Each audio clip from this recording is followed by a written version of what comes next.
नमस्कार दोस्तों आज हम प्राग ऐतिहासिक पुरातात्विक स्थलों के बारे में पढ़ेंगे। ये एग्ज़ाम की दृष्टि से बहुत ही इंपॉर्टेंट टॉपिक है। इसके क्वेश्चन एग्ज़ाम में आते रहते हैं। हम पढ़ते तो हैं लेकिन भूल जाते हैं, लेकिन अगर हम ट्रिक से पढ़ेंगे तो हमेशा याद रहेगा। तो चलिए शुरू करते हैं। सबसे पहले अपन यहाँ पर लिख लेते हैं स्थान, और यहाँ लिख लेते हैं प्राप्त साक्ष्य। प्राग ऐतिहासिक पुरातात्विक स्थल में किस स्थान पे हमें क्या क्या प्राप्त हुआ, इसके क्वेश्चन आते रहते हैं। तो उस चीज़ को अपन पढ़ते हैं, वो भी ट्रिक से, स्थान और प्राप्त साक्ष्य से। सबसे पहले अपन लेते हैं पहले स्थान पर मेहरगढ़।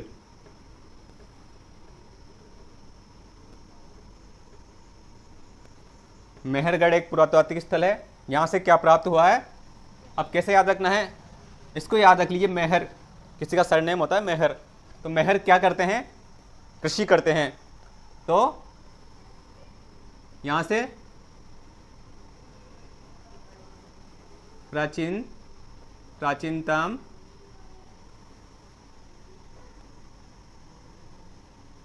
कृषि के साक्ष्य प्राप्त हुए। मेहरगढ़ से हमें क्या प्राप्त हुए, प्राचीनतम कृषि के साक्ष्य प्राप्त हुए। अब इसके बाद लेते हैं बागोर।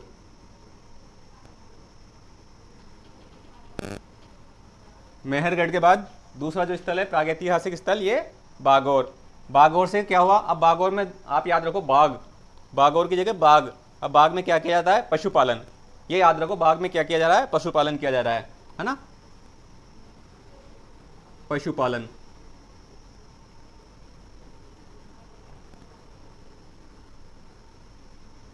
पशुपालन के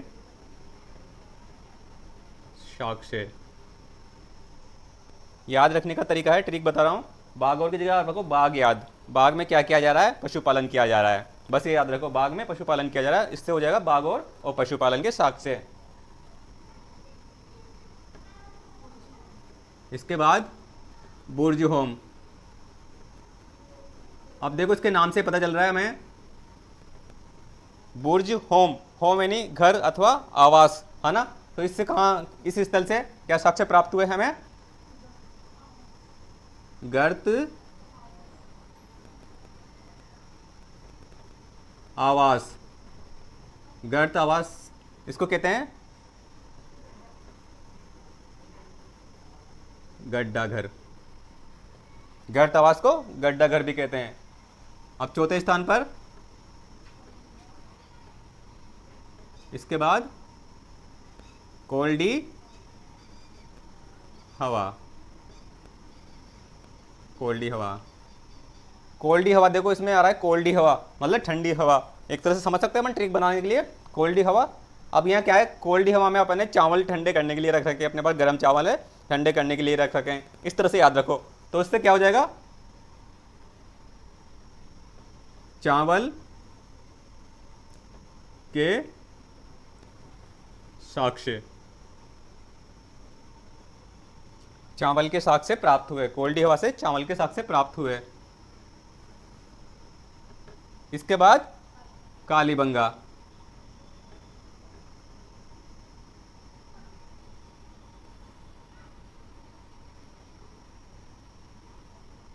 कोल्डी हवा के बाद कालीबंगा एक स्थल है, पुरातात्विक स्थल।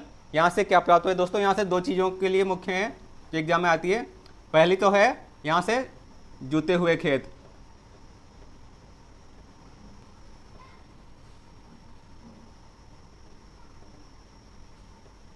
अब देखो इसको कैसे याद रखना है, कालीबंगा, काली मिट्टी याद रख लो। काली मिट्टी कहाँ पे होती है, खेत में होती है। काली मिट्टी कहाँ पे होती है, खेत में होती है। इससे अपने को ध्यान रहेगा, जूते हुए खेत कालीबंगा से प्राप्त हुए हैं। दूसरा, कालीबंगा सभ्यता जो थी उसका अंत भूकंप के द्वारा हुआ। दूसरे, भूकंप के साक्ष्य।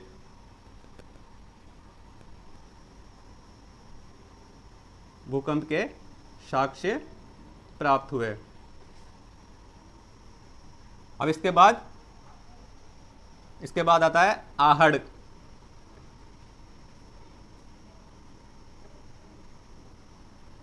आहड़ अब इसमें आहड़ में देखो क्या आ रहा है, लास्ट शब्द ड, तो इससे क्या आपने को याद रखें, लाल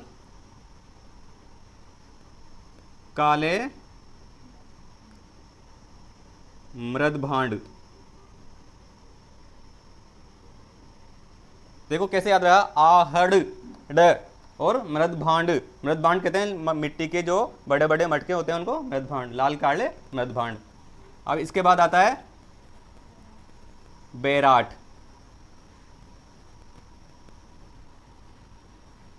आहड़ के बाद दूसरा पुरातात्विक स्थल है वो है बैराट।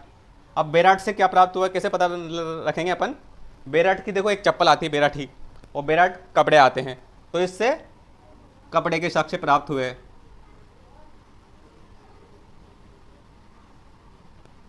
कपड़े के साक्ष्य, बैराट से क्या प्राप्त हुआ, कपड़े के साक्ष्य। इसके बाद आता है बालाथल।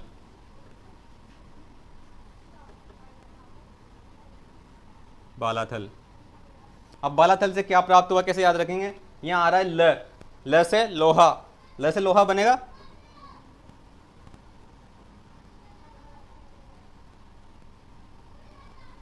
लोहे की भट्टियां। बालाथल से लोहे की भट्टियां अथवा लोहा गलाने की भट्टियां, ये लोहा गलाने के लिए इस्तेमाल होती थी।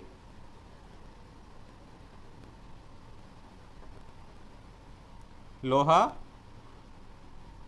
गलाने के लिए, लोहा गलाने के लिए लोहे की भट्टियां बालाथल से प्राप्त हुई है। अब इसके बाद आता है नोहर।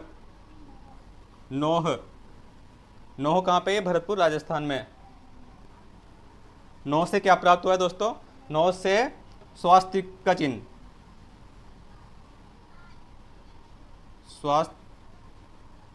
स्वास्तिक का चिन्ह। स्वास्तिक का चिन्ह कहाँ से प्राप्त हुआ है, नोह से। अब इसके बाद में सबसे अंत में आता है नगरी।